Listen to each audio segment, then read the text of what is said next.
Welcome back to Drive 615. My name is Byron, and in today's video, we're going to be doing an install on a new radiator and fan kit from Cold Case Radiators into my 1977 Pontiac Trans Am.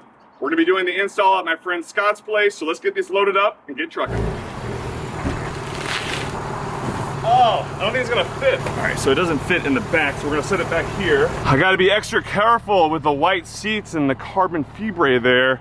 BMW sent me this toy for the week to review, but you know, I love me a classic car, but man, some of these amenities and these things are nice. Let's go. What's up? This is Scott. Scott's the man, the myth, the legend, knows all things cars, and has made my Trans Am night and day difference. So we're gonna get the radiator installed. What do you say? Some people say radiator. Radiator, I guess it depends on where you're from. Radiator. Radiator, that's what I say. Lowering the baby down. We did some coating on the underneath side, so Scott covered it up for me so we didn't get any overspray, but look at that, that's gorgeous. Look at all that. Look at all the glitter. That's the stop leak. Oh yeah, see? I had a leak and I put some stuff in there, stop leak, and now you can see it. Isn't all that glitters gold, Scott? Where's my radiator at? Oh, look at that. Woo-wee! Look at that freeze plug, baby. We've replaced pretty much every single fluid you can in this car, so I figured while we were down there, go ahead and do an oil change. It takes 6 quarts if you replace the oil filter, 5 quarts otherwise. I'm running VR1 20W50 because I do have Summit Racing cam in there. Like it's Christmas morning. Scott's got off the top where the thermostat goes, which will just sit right on top of there. That's actually what it looks like. Kind of looks like a little top that you might spin, but this will keep, in theory, the engine at 180 degrees if it's completely stock. The only thing I did change was putting that cam in there. We're just gonna run a hose in, flush that out, drain it out. That way it's all nice and fresh whenever we put in the new goodies. Oh, nice. Nasty stuff, right? Nasty stuff. Good little hack to flush it out there. Basically just set it there. Set that right down there, and now my car is taking a leak. Let's take a look and see what all we got. Don't mind the noise of the dribbling over there. That's the last little bit of old coolant running out of the car. We got 2 sets of radiator insulators. That will be super nice. Got a couple stickers. Ooh, yes, you guys know I love stickers for sure. We've got the fan wiring kit. 1 fan, 2nd fan. Ooh, so this is the mounting kit here. So it's compatible with my vehicle, universal radiator mounting kit. Wow, that's nice. This is you versus the guy she tells you not to worry about. Anyway, yeah, this is, holy crap, this is like a dinosaur. And then last but not least, we got this big boy. Dude, whoa. Oh, that's a bad boy. Oh man, dude, this is... That's the cat's pajamas right there. This is sick. Wow. Dude, take a look at this. So basically, all 100% TIG welded. Aluminum. Nice welding too, yeah, aluminum. And what's best, for those of you guys that don't know, this is basically, there's different tiers of radiators. You can get a super expensive one, you can get a super cheapy one, you know, just off, you know, no name brand. This is right there in the middle on price, but with the same quality as the super expensive ones. So that's kind of the niche that Cold Case has filled in the radiator game. Kind of that perfect in the middle price with the top tier quality and build, and just like, oh man, this is so good. This is nice. Let me show you guys the old one so you can see what we're up against. We got the old radiator out now, draining, so I can do a side-by-side comparison. There's a little mix and match there of some coolant and trans fluid. And ugh, this thing is seen better days. The outside is not horrible, but where the problem is in this thing is just the inside. It's just all, we'll get a flashlight I'll show in there. It's just all reamed out and gunked out. There you go, guys. You can see, take a look in there. It looks like crusty crab barnacles in there all over the inside of those coils. That is not a good look. Kind of embarrassed that it got that bad, but it's been, you know what, this is from 1977 likely. One thing that's super cool about this is they're just like the original OE. So if you look at these radiator hose necks, one here, one there diagonal, you got the exact same on the original. Got this little bit here, same on the original. Transcooler. TIG welded all the way around. Got that little valve down there. Again, essentially just like OE, but made to today's standards. Here's a perfect side-by-side comparison.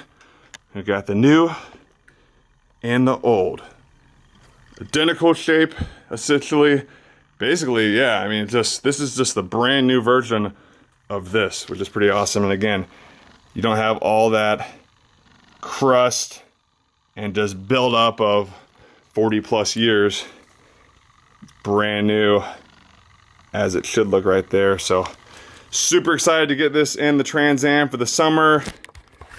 Major shout out to Scott for hooking me up, helping me out here. Take a look at this. We got the billet radiator cap. So just the, you know, icing on the cake there. Ooh, man. Look at that. Woo, doggy, that's sweet. That's a good piece right there. Heck yeah. Dang, dude, look at this. It just goes right on here. Oh, does it? Yeah. Oh. Yeah. Wow, dude. It's got like, that's like the diamond knurling design. That's like the stuff they put on like Bentleys and Rolls Royces. Dude, I didn't know I was going to be, didn't know I was going to be that fancy. Back in the shop with Scott. It's a new day. I got the same shirt on though, but we're going to get a little update on what all he's done. It was late the other night and now we got a fresh start today. So what all have you done since we last saw each other?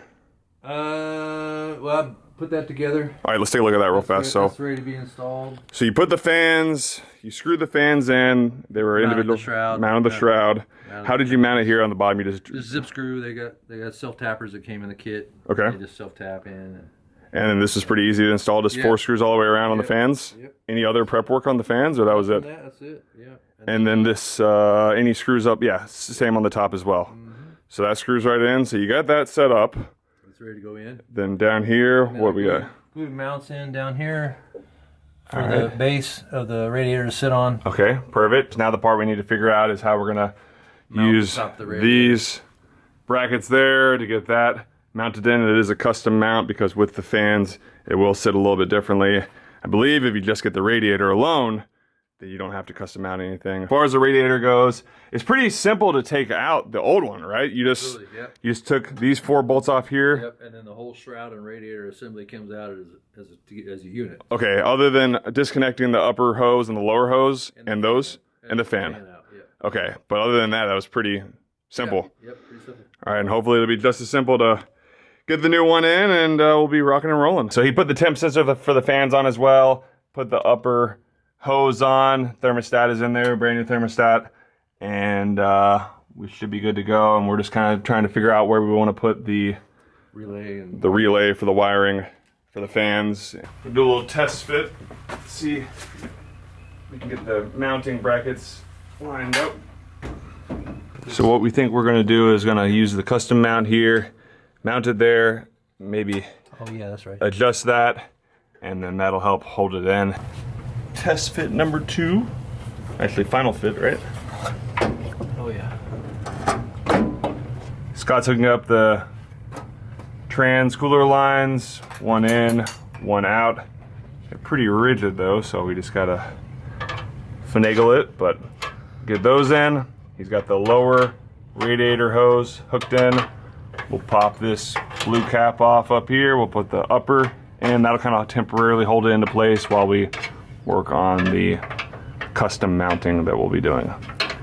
Big change with the electric fans in here versus the old manual fan that I had in that big radiator shroud. It's nice and compact, slim, trim, looks really nice. Upper hose all clamped down, sits perfectly flush in there. Look at that nice, beautiful welding right there. TIG welded, 100%. Doctor told me I needed to get away from my work, so I bought longer extensions.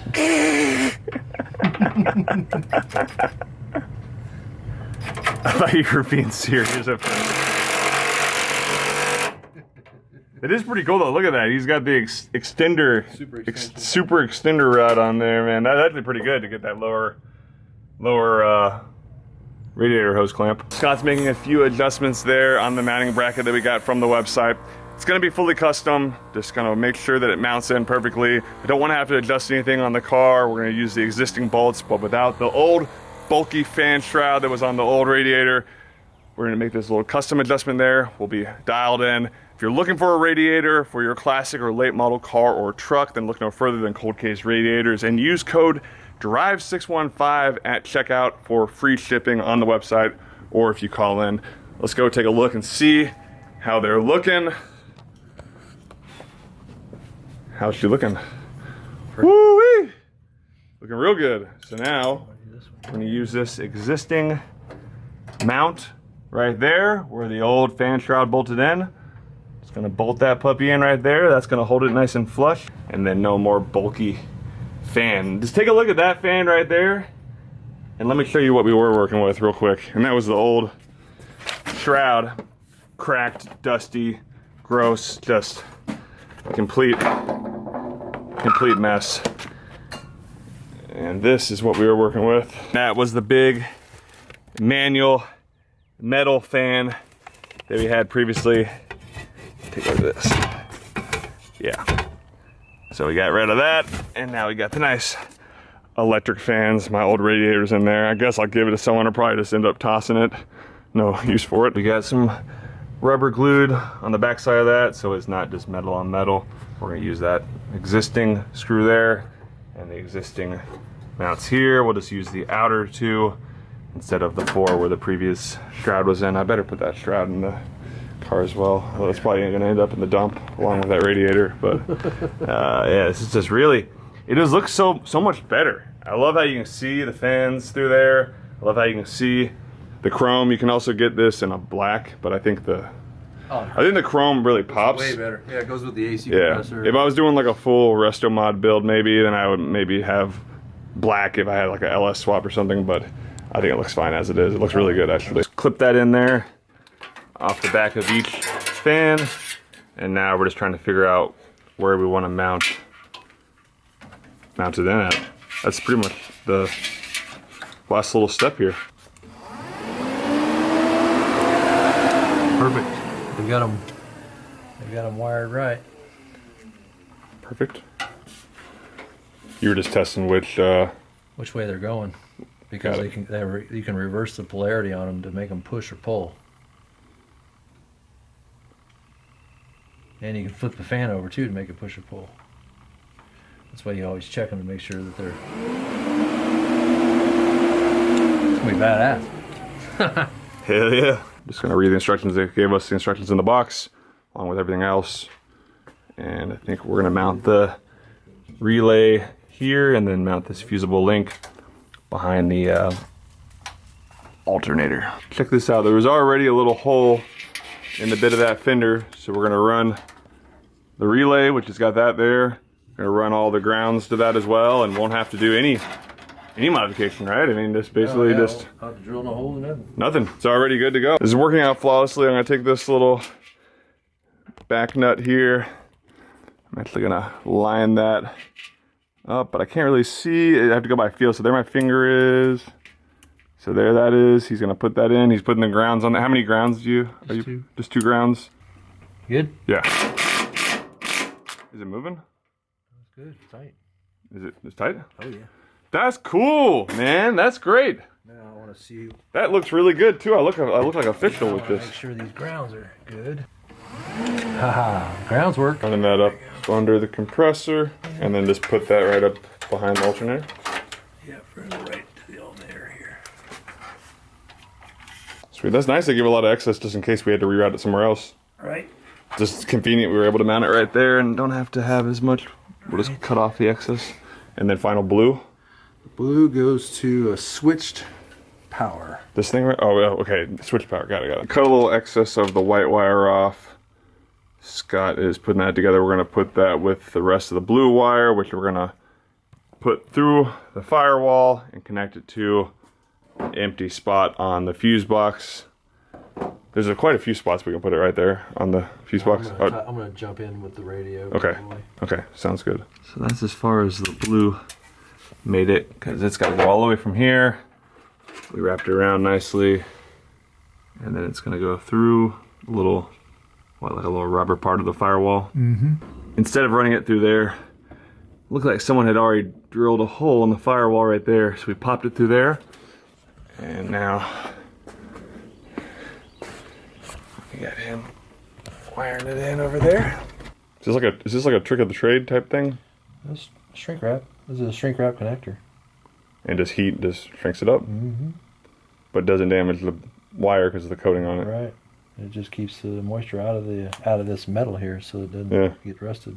The radiator was the easy part. That was this hose, line, clamp, and then now it's the wiring part's the final bit. All right. Got that set. Got the blue wire in. Got this one left, and then the final one's just to connect. Just that red one, right? I mean, that's like, it only needs to be 2 inches, 3 inches. We've hooked the main power supply up to the back of the alternator. We are almost done wiring in these fans. Final piece of the puzzle right there. We'll crimp it, heat it. Took a little bit of time to figure out the placement of everything and figure out where to wire, but once we got that dialed in, again, the easiest part was just getting the radiator plopped in, and then the fan just took a little bit of finagling and figuring out where we wanted to wire it and make sure we had the right switch power source turned on. Lid. Splash everywhere. We went with the green concentrate, so just adding what equal parts water. You do 1 tub of this and then 1 part of water. It's 50-50. Yeah. Okay, and then we'll do another one and then another thing of water, and then. Well, we'll probably split this one. Okay. And go 50-50 the rest of the way out. Yeah, sounds good. All right, so we're just waiting to get it up to temp to see if the fans kick on naturally. Right now we're just letting it warm up until it gets up to the temp where it kicks on the fans, just to make sure everything works good through there. So we got her out of the shop, and here is how it looks. That billet cap just tops it off. Took a lap around the neighborhood so the fans are kicked on, but here is how it looks. That billet cap is gorgeous. This is incredible. It just looks so good. Gonna be way better performance than what I had previously, so I am thrilled. Could not be more happy. Good work. He did almost all of it. I just kind of stood around and filmed, but there you have it. New cold case radiator installed in the 77 Trans Am. Hope you enjoyed this video. If you did, be sure to leave a like, comment, and subscribe. And we'll see you guys in the next video.